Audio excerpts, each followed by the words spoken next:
A note before this one begins.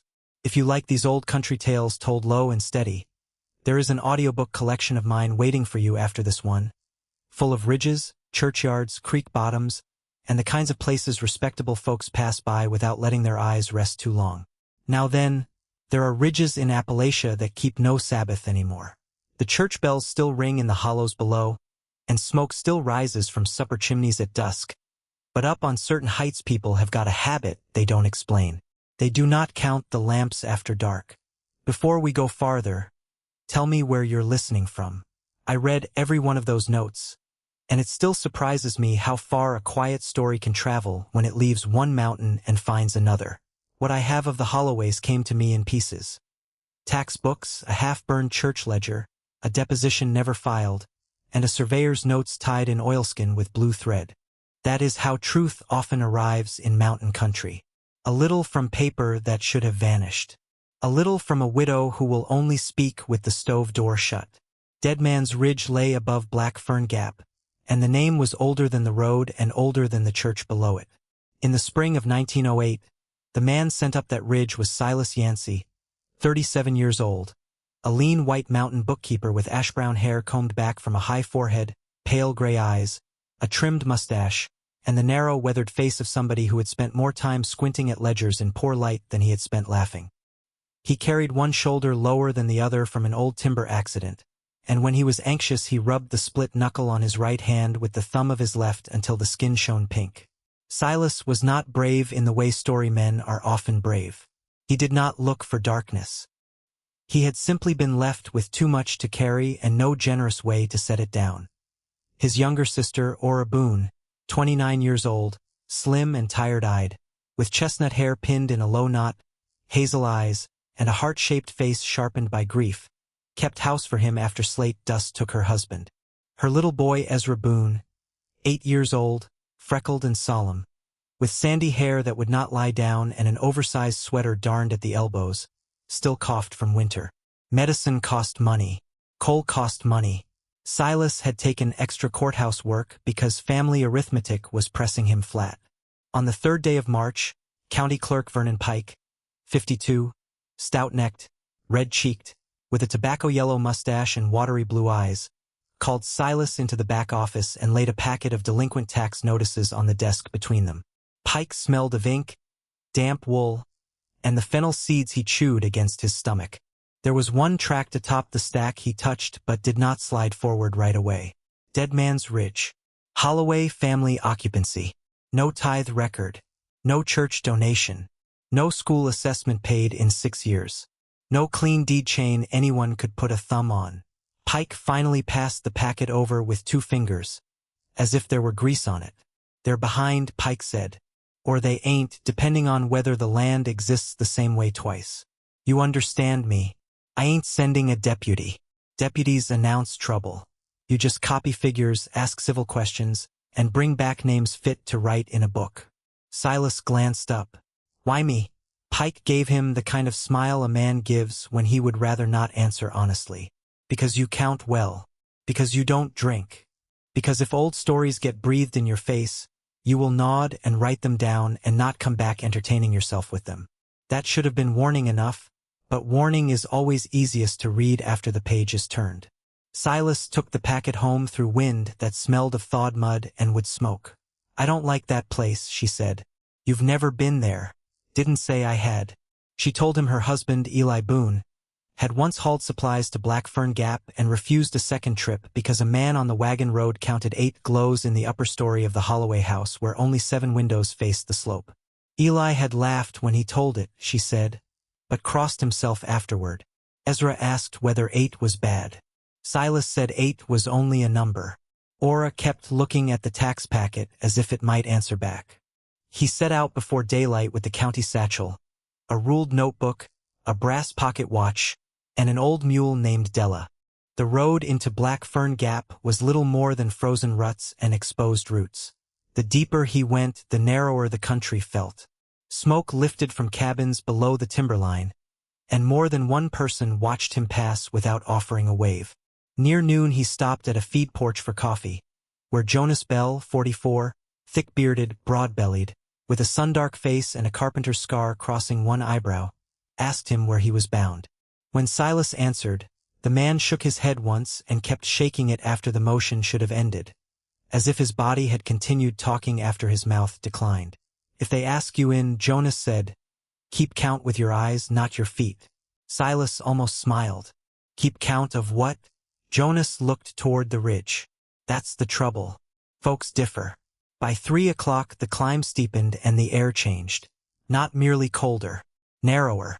Della's hooves struck stone and the sound seemed to die before it reached the trees. There were no birds on that last rise. Della would not take the final bend until Silas dismounted and led her. The Holloway place sat on a shale shelf just wide enough for a 2-story house. A smokehouse, a hen run, and 2 strips of corn ground. The house was plain rather than theatrical, weathered gray, steep-roofed, with a porch sinking a little on the left side. Across the upper floor visible from the lane, Silas counted 7 windows. 3 on the front, 3 along the side, 1 high at the rear corner. He counted twice because small certainties were the whole substance of his trade. 7. Liddy Holloway answered the door after his second knock. She was 74 years old, bird-boned and near weightless in the way of very old women who seem made of twigs and will, with iron-gray hair braided and pinned tight against a long scalp, black eyes still bright in a parchment face, and 2 front teeth gone so that some words escaped her with a soft whistle. She wore a plain black dress shiny at the elbows, a brown homespun shawl, and button boots polished by habit rather than vanity. Nothing in her looked godless except the absence of any interest in seeming respectable. Behind her came Ruth Holloway, 56, tall and severe, with heavy dark hair threaded silver, a square jaw, deep-set brown eyes, and broad work-scarred hands she wiped carefully on her apron before offering none of them in greeting. Then Ephraim Holloway, 22, wide-shouldered, black-haired, with calm hazel eyes and a long-heeled cut crossing the bridge of his nose, stepped into the hall carrying a split oak basket. Last came Ada Holloway, 17, narrow-faced and pale, with ash-blonde braids, gray eyes that stayed on a person a half-second too long, and the guarded posture of someone raised in a house where secrets had been given table manners. Her dress was homespun blue, mended clean at the cuff. She held herself like a girl accustomed to making no unnecessary noise. Silas introduced himself, gave his business, and was invited in with the sort of courtesy that has no warmth in it but no insult either. The downstairs rooms were scrubbed, ordered, almost bare. A clock ticked on the mantel but showed no correct hour he could swear to. On the long table in the kitchen were 8 chairs. He noticed that because there were 4 Holloways present and no sign of recent company. 8 chairs. He wrote it down later without understanding why. The tax questions went poorly. Hiram Holloway, the last recorded head of household, was dead, yes. No, there had not been a minister. No, there was no proper probate filing. Yes, the family intended to remain. Date. Somewhere. Birth dates? In the Bible, perhaps, if the Bible was found.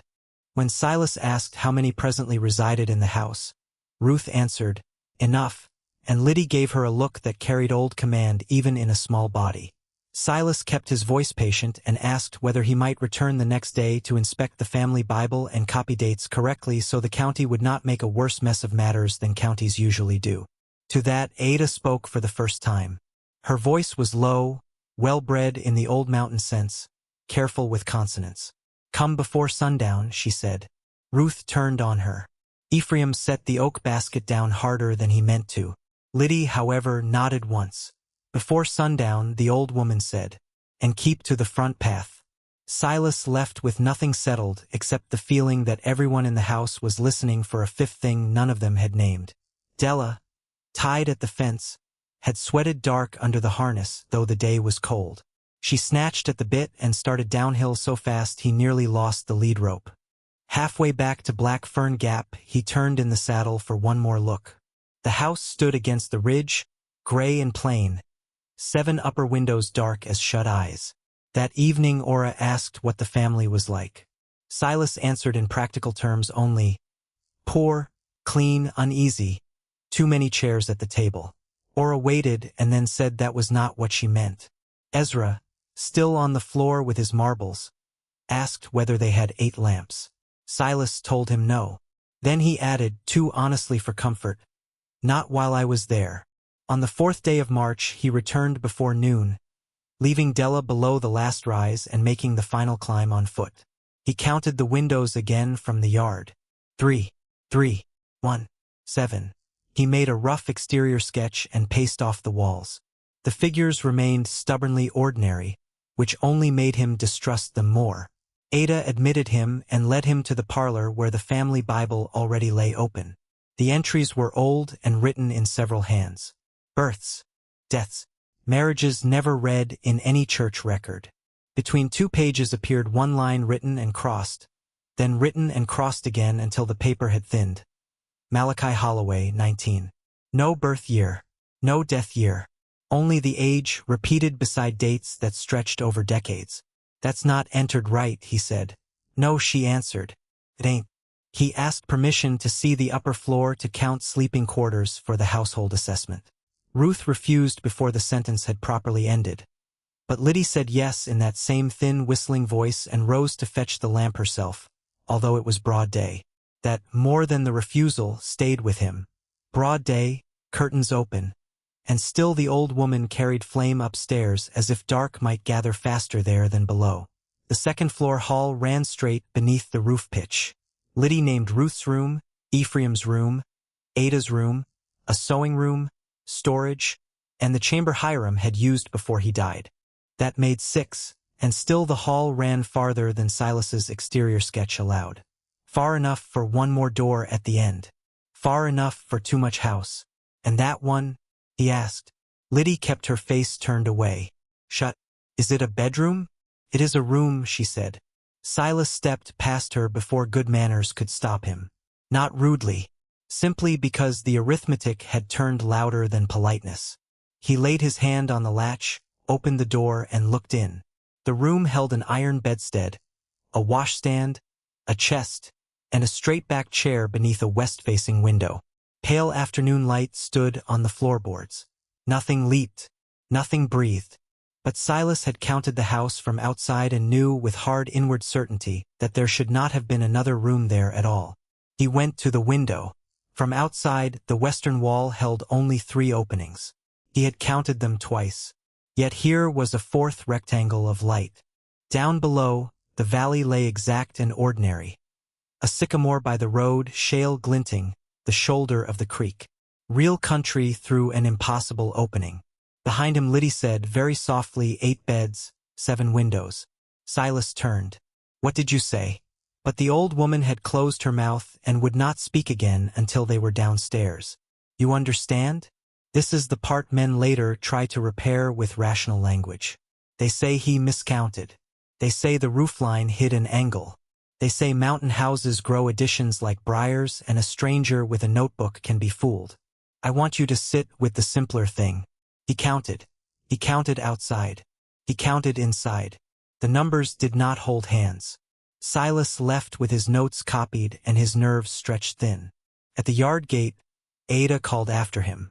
She stood with both hands twisted in her apron, gray eyes fixed not on his face but on the space just behind his shoulder. "If you come back," she said, "come on the 8th day. Not before. Not after dark." "Why the 8th day?" She looked toward the upper floor. "Because it listens harder after that." That night Silas slept badly and woke thinking he heard a chair scrape in the room below. On the 5th day of March, he opened the county census books to settle his mind by finding an ordinary clerical mistake. Instead, he found the first proof too solid for that comfort. Holloway household, 1890, Malachi, age 19. Holloway household, 1900, Malachi, age 19. Different enumerators. Same impossible age. Silas rubbed the split knuckle of his right hand until it hurt. Vernon Pike, coming by with his sea-chew breath and armful of docket books, saw the page and frowned. "Told you the ridge don't enter itself the same way twice," he muttered. "Who is Malachi Holloway?" Pike did not answer immediately. He looked around the office first, making sure nobody stood in easy earshot. "Depends which year you ask," he said. "Depends who buried whom. There's talk the Holloways keep one child from the Lord and one from the county, but talk in these hills can grow moss on the north side and still tell you which way is cold. You knew enough to send me anyhow. I knew enough to send the man who counts. On the 6th day he sat at Jonas Bell's porch and listened. The stories did not agree in detail, only in shape. No preacher was welcome over the Holloway threshold. Their dead were buried behind the house by lantern light. Ruth bought too much lamp oil for a family that size. One drover swore he heard a boy singing upstairs and found no proper window for the song to come from. Silas brought his brindled hound Amos up with him on the 7th day. Amos was a sensible farm cur, not a fool barker. He trotted well enough until the last switchback, then stopped dead with tail tucked and head low. At the Holloway gate, he gave one long thin cry and flattened himself under the fence rail rather than pass through the opening. Ruth saw it from the porch and shut her mouth so tightly the lines around it whitened. Ephraim came down the steps, not smiling exactly, but with a face that held the sorry knowledge of a man watching another stranger discover a rule everybody local already knows. Animals won't cross if the room's awake, he said. Silas looked hard at him. Then tell me what that means. Ephraim glanced toward the house, then toward his grandmother in the doorway. If I knew all of it, do you think I'd still be here? The day's errand gave Silas cause to walk the perimeter under county authority. He measured the front wall with a surveyor's tape borrowed from the road foreman. He measured the side wall. He marked chimney position, stair run, and roof drop by eye. He made the figures align 3 different ways. Each time the result was the same.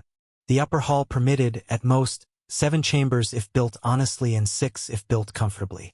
There was no possible arithmetic for 8 beds and a westward window where no 4th opening existed from below. 8 beds, 7 windows. He wrote the phrase in the margin so hard the pencil point broke.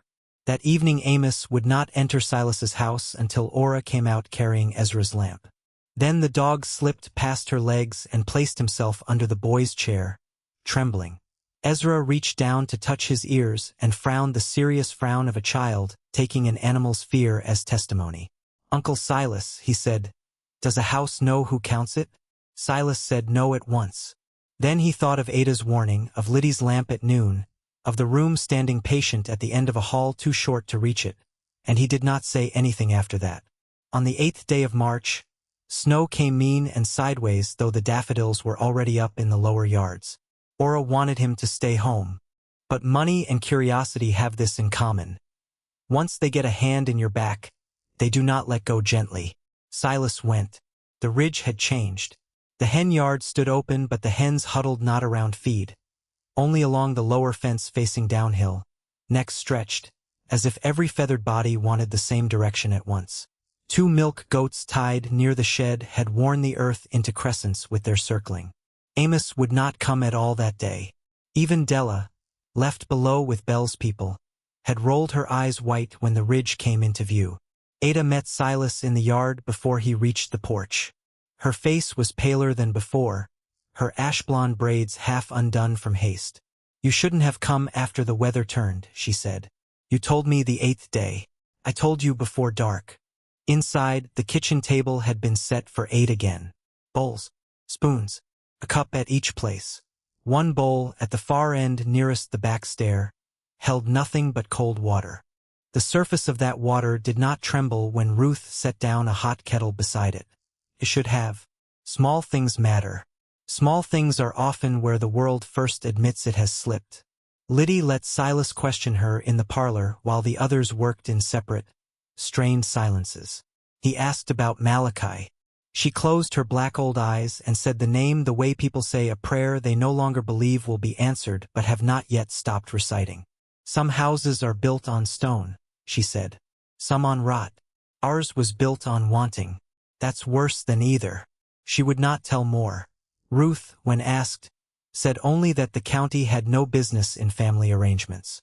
Ephraim stood at the window, hands opening and closing against his thighs, and finally said, It's the room that takes count, not us. Count of what? He looked at Silas then with a fatigue older than 22 should own. Of who belongs, of who owes. That was all he would give.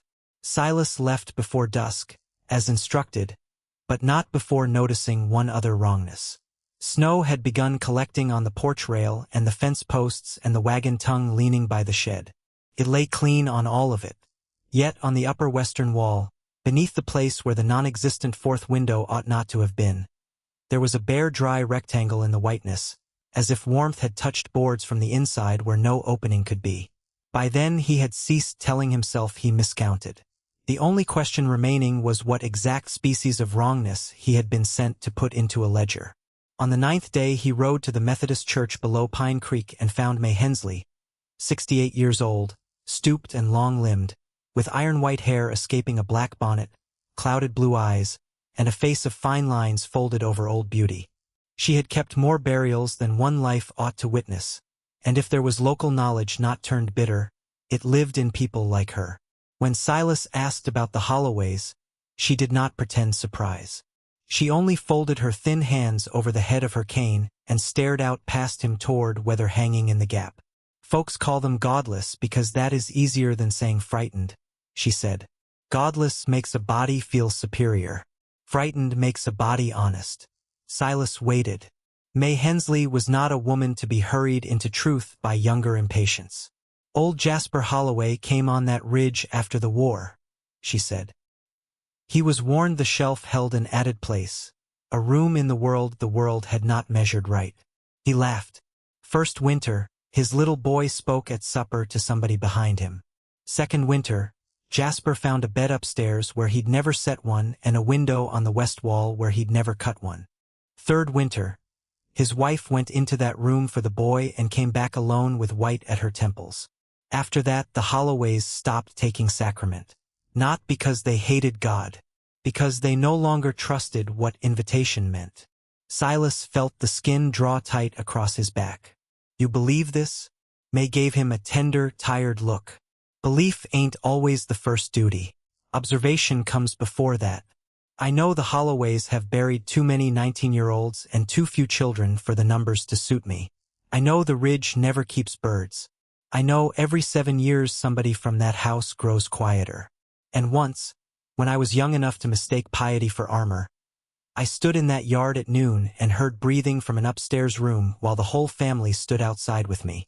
She reached into the pocket of her coat and produced a folded scrap of paper, brittle from years. It was a copied note from an older church record. Not official, merely remembered. The ink read, Holloway's decline baptism again. Woman says house must keep one unblessed, else it widens. Silas read the line twice. Widens how? May shook her head. This is where honest people stop talking bigger than they know. I was told there are bargains that must be maintained by habit. An empty place set at table, one name held back, one body not buried on consecrated ground. Maybe those things feed it. Maybe they only mark who knows the rules. I won't pretend to know more than that. There was pathos in her, not theatrics. She was not enjoying herself. That mattered. So many lies carry a secret appetite for attention. May Hensley's story carried only fatigue and the lingering grief of someone who had once stood too near an inexplicable thing and spent the rest of her life refusing the cheap comfort of pretending otherwise. Before Silas left, she touched his sleeve with fingers light as kindling. If they make a plan, she said, the house will hurry it. Old things do. They hate being measured in daylight. Silas frowned. Who said anything about a plan? Nobody had to. Men like you always make one once numbers fail them. Be careful if you do. And if you find yourself hearing a chair scrape where no one sits, do not answer back. Around the middle of this business, when dread had climbed high enough to live in his teeth, Silas wrote a line in his notebook. Have you ever known in your body that something was wrong before your mind had the words? Beneath it he added another, almost like a note to a future listener. If there's a place in your county folks still lower their voices about, I would like to hear of it. Those stories travel farther than maps. Then he drew a line under both and wrote, let's go back to the story. On the 10th day the snow thawed off in streaks and left the ridge weeping cold water from every seam in the shale. Silas returned with a carpenter's rule, chalk, and an excuse about correcting dimensions for the tax map. Ruth refused him entry. Ephraim overruled her with a quietness more powerful than anger. That was the first clear crack in the family Silas witnessed, and it told him the wrongness inside the house had begun pressing harder from within than caution pressed from without. They climbed together, Silas and Ephraim, while Ada watched from the foot of the stair and Liddy sat in the kitchen with both hands around the cup of cold water no one else touched. Silas measured the hall. 23 feet from stairhead to outer wall if the exterior sketch could be believed. The rooms, measured door to door, consumed more than 29 before the last chamber even opened. He checked again. Same. Ephraim leaned against the plaster with his eyes shut. I told them the county would come to count it someday, the young man said. And then what? I don't know. Maybe counting breaks a thing. Maybe it strengthens it. We live by maybe sup here. Silas marked the baseboard with chalk at each room division. When he opened the last door, the room at the hall's end looked as before, only colder. Frost feathered the inside of the west window, though the thaw was on outside. On the washstand lay a comb he had not seen there earlier, its teeth full of dark hair. On the bed lay an indented hollow, fresh enough to seem warm by memory if not by touch. Who sleeps here? Silas asked. Ephraim's answer took too long. Whoever gets counted. That afternoon he brought the matter plainly to Vernon Pike and Sheriff Calvin Rusk. 51 years old, broad-shouldered, bald at the crown, with iron whiskers and a hard, sensible face browned by weather. Rusk listened with the professional patience of a man accustomed to drunks, feuds, and livestock disputes wearing the clothes of mystery. Yet when Silas laid the census pages beside the exterior sketch and the hallway dimensions, even the sheriff's skepticism had to bend enough to look. I can go up with you Friday, Rusk said. Daylight. 2 men more. We measure the place proper, speak to the family, and if there is some lawful fraud tied up in inheritance or taxation, we set it straight. That was the careful plan. Friday. Full light. Witnesses. Chain and notebook. Order against rumor. Silas carried that plan to the ridge on the 11th day because he believed, with the optimism of a decent clerk, that if frightened people were told official help would arrive in daylight, they might hold themselves together one more night. Instead, the telling pushed the whole house toward a sharper edge. Ada met him in the yard with her hands raw from washing in cold water. You shouldn't have told Ephraim about men coming, she whispered. I told the sheriff, not him. Word runs faster here than roads do. Inside, Ruth stood rigid by the stove. Liddy's lips moved soundlessly over the cup at the table. Ephraim paced from back door to window and back again, each turn shorter than the last as if the room itself were shrinking. When Silas said the sheriff would come Friday morning to measure and settle matters, the young man's face emptied in a way more frightening than anger. Friday is too late, he said. Why? Ada answered. Because tonight is the turning. No one explained at first. Then Liddy, pulling breath like a woman lifting something heavy, said the last one had been Hiram. Before him, Mercy. Before her, Malachi, whose age stayed 19 because the room did not keep years the way the county did. Every so often, she said, the added place demanded somebody counted separate from the rest. The family customs, 8 places set, 1 unblessed, 1 grave behind the house, did not stop it. They only delayed it. Who is it taking now? Silas asked. No one spoke. That told him enough. Ada finally raised her chin. Me, she said. Ruth made a sound then. Not a word, not a cry, something older and more ashamed than either. Ephraim turned away so abruptly his shoulder struck the mantel. Silas, being a man raised to trust practical sequence, began at once to construct solutions. He said Ada could come down the ridge with him before dark and stay at Ora's house. He said the sheriff would bring men and they'd nail the room shut Friday morning. He said houses were wood and stone and whatever entered a life through habit could be denied through distance. Even as he said those things he heard how clean and civic they sounded against the look on Liddy's face. You think we never tried leaving? The old woman whispered. You think nobody ever loved enough to run? Ephraim did love enough. That evening, while Silas remained because the snowmelt had turned the road slick and because leaving felt too much like signing his name under a death notice, the young man spoke privately with him behind the smokehouse. The light was failing. The hens had packed themselves against the downhill fence again. Somewhere in the woods below, Amos, who had followed despite every previous refusal and now would not enter the yard, kept up a low continuous growl that never broke into bark. There may be one way, Ephraim said. His breath showed in the cooling air. Granddad wrote of it once. If the counted one goes into the room by choice with someone of the house and that someone calls the true number of the house before the chair scrapes a third time, the room may release the younger and hold the elder. Or it may take both. Or the writing may have meant something else entirely. That is not a plan. It's the only one we've got. They agreed there in the dim beside the smokehouse that at first light Friday, before the sheriff's party even reached the gap, Silas, Ephraim, and Ada would go upstairs together with chalk, Bible, and measuring chain. They would mark every threshold, count every window, and speak the true number of the house if the room opened. That was the careful plan. Candlelight, dawn nearby, 3 witnesses, a measured sequence. Exactly the kind of plan old things hate. Because the story had to get worse, the story hurried them. Night came before supper was cleared. Wind struck the west wall in long flat blows. The bowl of water at the end of the table began to tremble. Then came the first scrape from upstairs. Chair leg on board, slow and deliberate, enough to bleach every face in the kitchen. Ruth seized Ada's wrist. Ephraim snatched the Bible from the mantel. Silas felt all the clever, orderly pieces of his daylight plan come apart in an instant.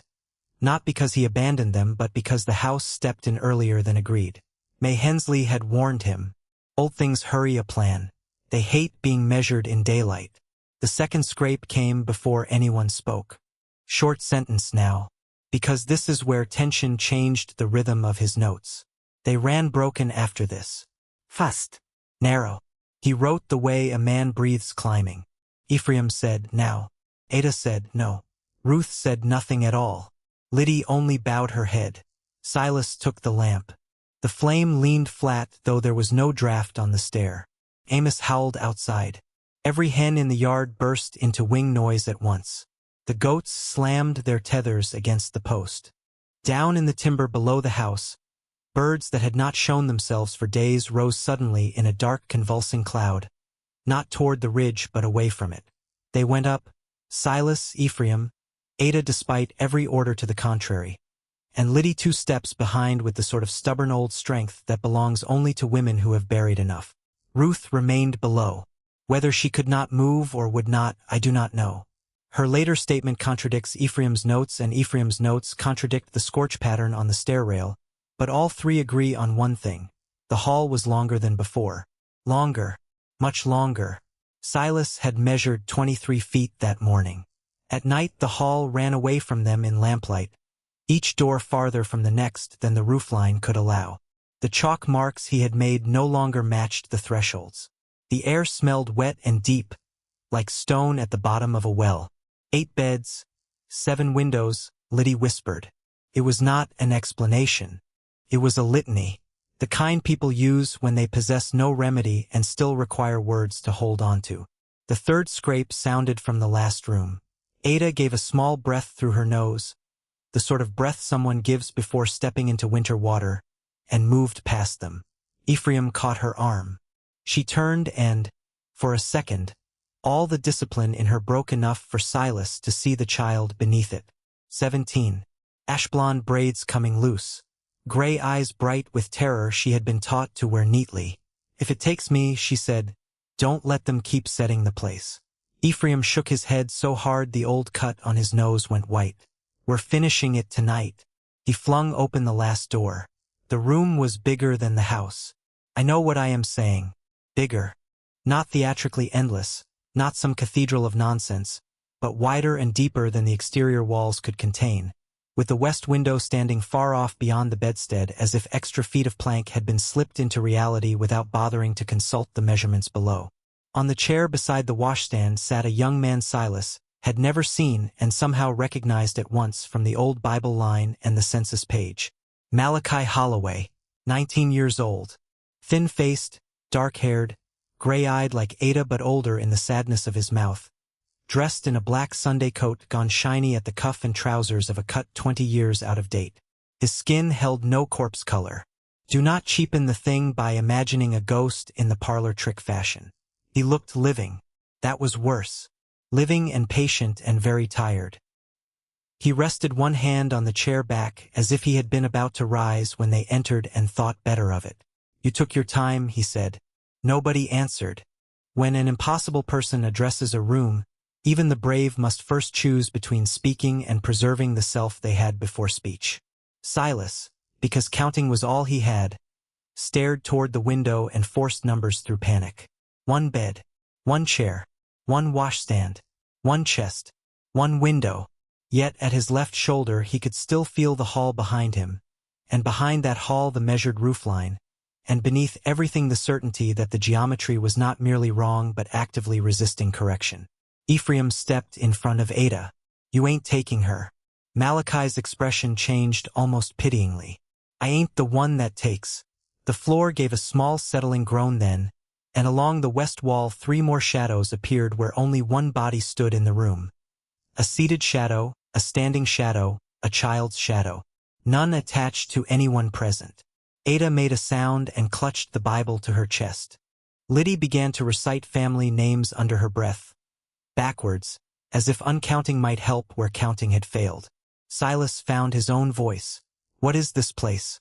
Malachi looked at him directly. "Kept place. An added place. A debt room. Call it what your county likes if it helps you sleep. Names don't cut wood out from under it. How do we end it?" A pause. Then the young man's gaze shifted to Liddy. "You were told not to ask plain questions of crooked things. There it is again, the withholding, the refusal."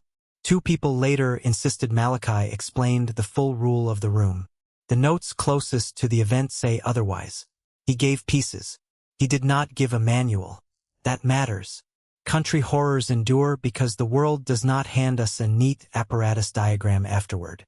Ephraim dropped the survey chain across the threshold and spoke with a steadiness so forced it bordered on heroism. "This house has 7 true rooms upstairs and 7 windows. This one ain't counted." Malachi's mouth twitched.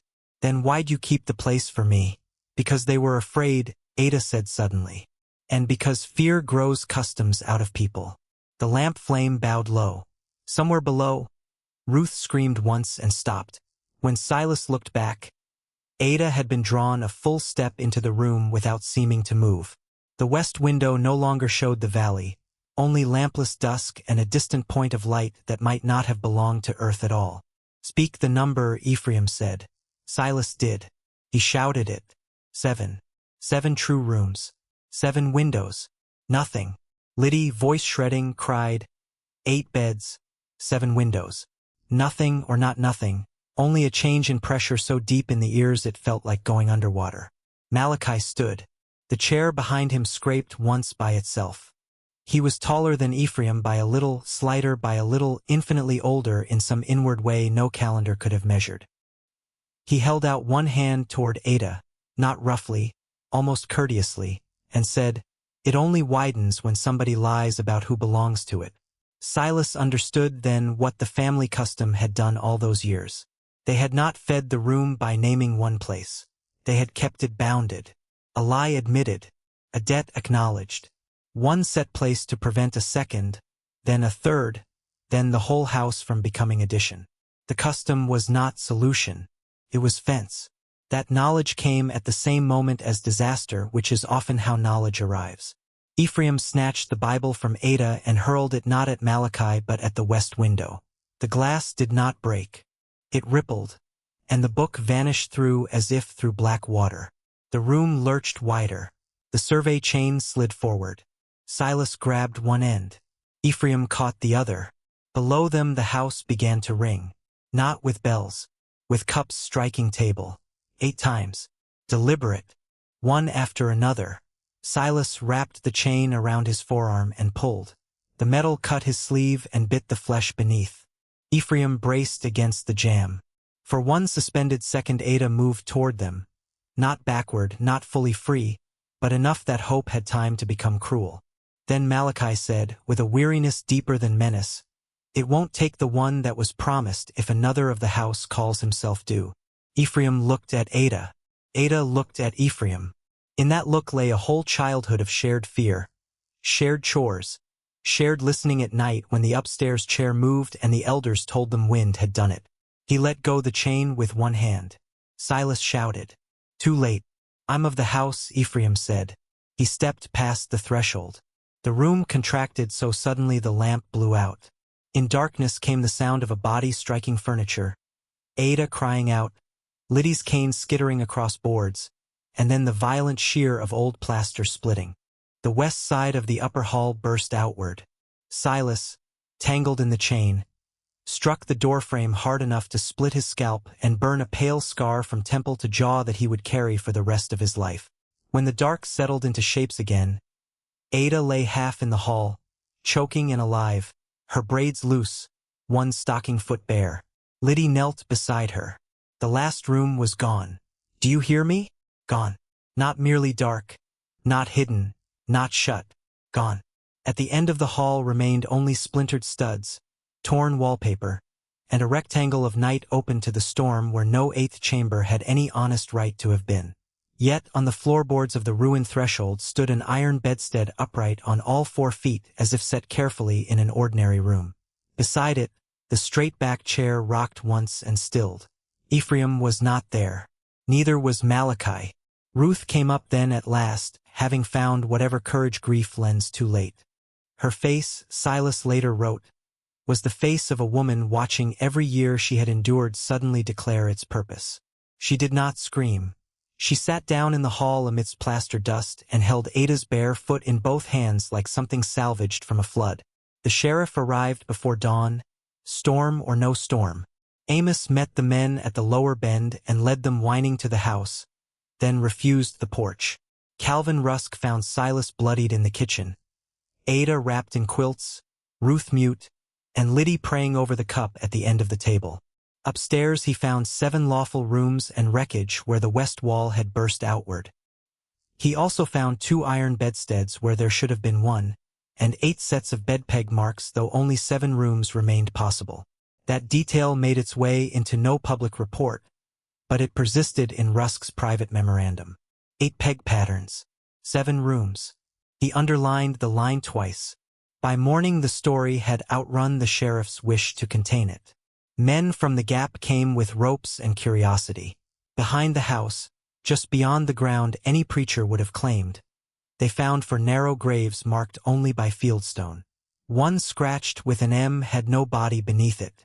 Less than 3 feet down, the earth opened into black cold emptiness under the hill. The men shoveled it closed without argument. There was your outside world beginning to confirm rather than explain. The second confirmation came at the courthouse. Vernon Pike spent 2 days turning deed books and tax plats until his face took on the look of a man reading a language he knew and did not know. The original Holloway tract omitted a wedge of land exactly where the house stood. Later maps included the house without ever re-entering that ground. 1 year the county taxed 6 acres, another 9, another 6 again. Malachi appeared at 19 in records decades apart. Never aging, never buried, never leaving. Sheriff Rusk brought these findings not to a preacher but to a judge, because judges at least are paid to pretend records matter. Judge Alton Creech, 63, fleshy-faced, silver-whiskered, with gold spectacles and a habit of tapping his front teeth with a pencil before ruling, listened in dry official silence. He concluded only that the Holloway inheritance could not be lawfully processed until title defects were corrected and surviving occupants either relocated or made to declare a single legal head of household. It was the most bureaucratic sentence possible. It also, without intending to, confirmed the heart of the horror. The law could not tell what, precisely, the land was. The law only knew it was wrong. Ada spoke almost not at all afterward. Ruth left the ridge within a week, taking her to a cousin's place across the county line. Liddy refused to go until the first hard rain collapsed the remaining west wall. Then Silas and Sheriff Rusk led her down the path. Halfway to the road she turned back toward the ruin and said, "Now it'll look for another fence." She died the following winter. In her sewing basket, Ora later found a strip of paper written in Liddy's sharp old hand. "We were not faithless. We were keeping count." That line stayed with Silas more than anything else. The Holloways had not been godless so much as trapped in a private duty no church would have sanctioned and no clerk would have recorded. Silas married no one afterward. That is not a romantic embellishment. Some men are made solitary by temperament. Others are made solitary by one hard encounter with the part of the world that does not fit into neighborly explanation. He continued courthouse work, raised Ezra as much as an uncle can raise another man's boy under the same roof, and took his meals each evening at Ora's table in the lamplight. For months after the Ridge business, he started at every scrape of chair leg on board. When Amos refused the back room at night, Silas moved his own bed to the front. When rain struck the west wall, he sat awake until it stopped. Then, on the first frost of the next year, Ora came into the kitchen before dawn and found an eighth cup turned upside down at the far end of the table.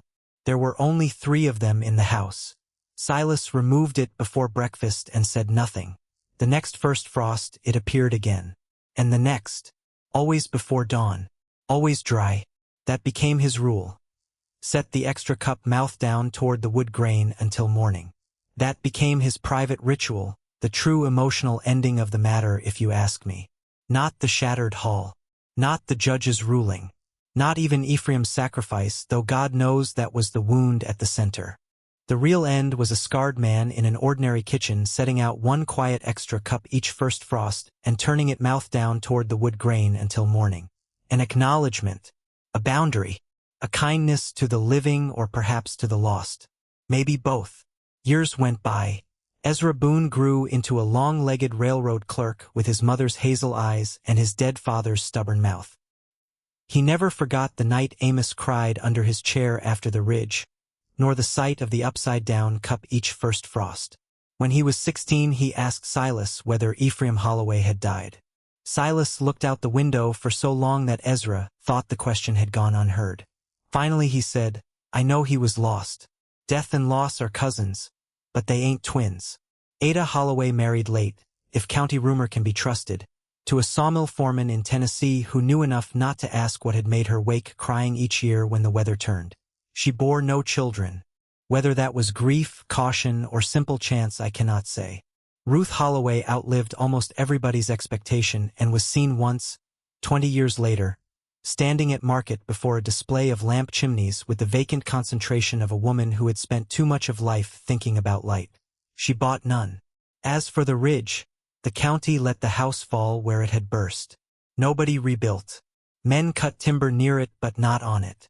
Travelers developed their own little behaviors the way country people do when history curdles into custom.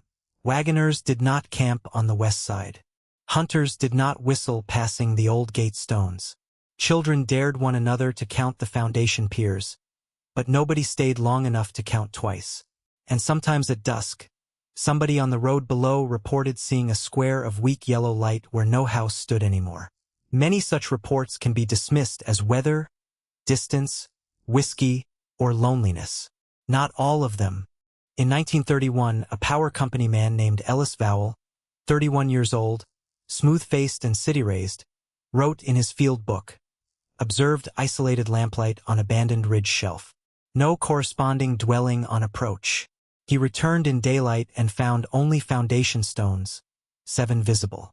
That notebook still exists. There is one more thing. In Silas Yancey's effects after his death in 1946, Ora found the old notebook tied with blue thread. In the back he had listed every person he believed the room had taken or held, Jasper's wife, Mercy, Malachi, Hiram, Ephraim, and perhaps others before record. Beside each name he wrote only this practical phrase, "Accounted for elsewhere."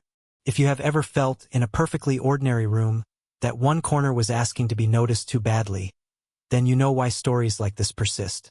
They answer a private fear modern life never cured, the fear that careful people can sense a wrongness long before officials, preachers, or maps will admit it. The Holloways were exposed, yes, but what lay under that exposure was not villainy.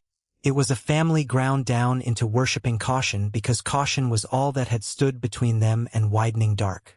If your county keeps some old place folks still speak about only after the lamps are low, send me that story. Tell me the name. Tell me what people do when they pass it. Sometimes the smallest ritual is the truest evidence.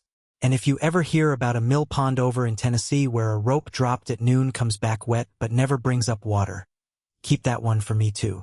It might be the next tale I tell. Until then, count your windows.